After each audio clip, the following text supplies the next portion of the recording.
चला तर मग आमचं नवरोबा आलेलं आहे ते म्हटल्यानंतर मस्तपैकी आवरून घेतलं, जरा बाहेर खरेदी करायला जायचं आहे. तर मस्तपैकी कॅमेरा फिरवून ट्रान्झिशन करून घेतलं, ड्रेस चेंज करून घेतला. तोपर्यंत नवरोबाने गाडी वळवून काढली. गाडीवरती बसून गेलो. थोडं मावशींच्याकडं पण काम होतं म्हणून त्यांच्या घरी पण गेलेले. तिथं नवरोबा वाट बघत बसले माझी. तोपर्यंत मी मावशींच्या घरी गेलेले. त्यांना थोडे पैसे दिले, थोडंच माझं काहीतरी काम होतं ते करण्यासाठी. आणि म्हटलं ताईंना मला सोडायला चला, कुत्रं बाहेर भुकायला लागले, चावायचं बिवायचं कोण हे हो, नवीन प्राणी आज दिसायला लागला इथं म्हणून. आहोंच्या पर त्यांची सिस्टर जराशी बोलली. आत्ता 7:30 वाजले, त्या पण कारखान्याच्या इकडच्या साईडला एक काळं कुत्रं पण नाही, पण पुढे इतकी गर्दी. आणि तिथून गेलो तर बघा किती गर्दी होती रस्त्यानं.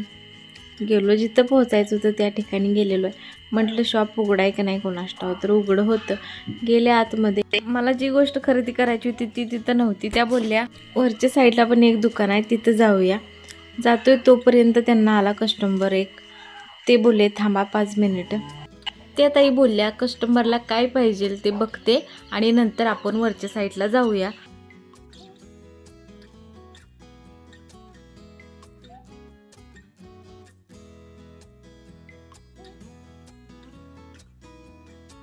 मला जे पाहिजे होतं ते मी घेतलं आणि दुकान खूप छान होतं वरचं पण.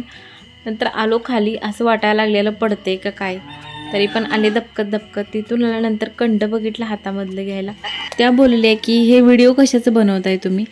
तर मग मी म्हटलं मी यूट्यूबवरती व्हिडिओ टाकते, माझं चॅनल आहे यूट्यूबवर. तर त्या ताई बोलल्या मला तुमचं चॅनलचं नाव सर्च करायचं असलं तर काय सर्च करू मी. तर द्या, मी म्हटलं सांगते तुम्हाला काय सर्च करायचं ते.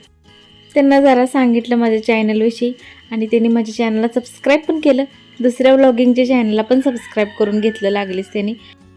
म्हटलं नेलपेंट बघावं थोडं कसं दिसतंय, पांढरं पण काय बरोबर दिसलं नाही म्हणून ठेवून दिलं बाजूला. मला जे पाहिजे होतं ते घेतलं आणि आलो. तिथून गाडीवरती बसलो आणि थोडंसं नवरोबांना आमच्या बिर्याणी खायची इच्छा झालेली आज, म्हणून म्हटलं तुमच्याच पुरतं घ्या, मला काय जास्त काय नको, बिर्याणी आवडत नाही मला, म्हणून त्यांनी घेतली त्यांच्यापुरती. तिथून पुढच्या साईडला एक बेकरी आहे. ते बोलले तुला बेकरीमधून काय खायला घ्यायचं असलं तर घे. माझ्या हातातलं जे साहित्य होतं ते सगळं त्यांना देऊन टाकलं आणि गेले आईस्क्रीम घ्यायला. मला आईस्क्रीम खूप आवडतं आणि कॅडबरी पण खूप आवडते म्हणून तीच घेतली. दुसरं काही घ्यायचंच नव्हतं. कारखान्याच्या पुढच्या साईडनं लई गर्दी असते म्हणून मागच्या साईडनं गेलो आणि घरी आलो तर बघा कोंबड्या माझी वाट बघत बसलेल्या, कुठं गेली मालकीनबाई म्हणून. आलो घरामध्ये, मस्तपैकी फ्रेश होऊन घेतलं आणि जेवायला घेतलं.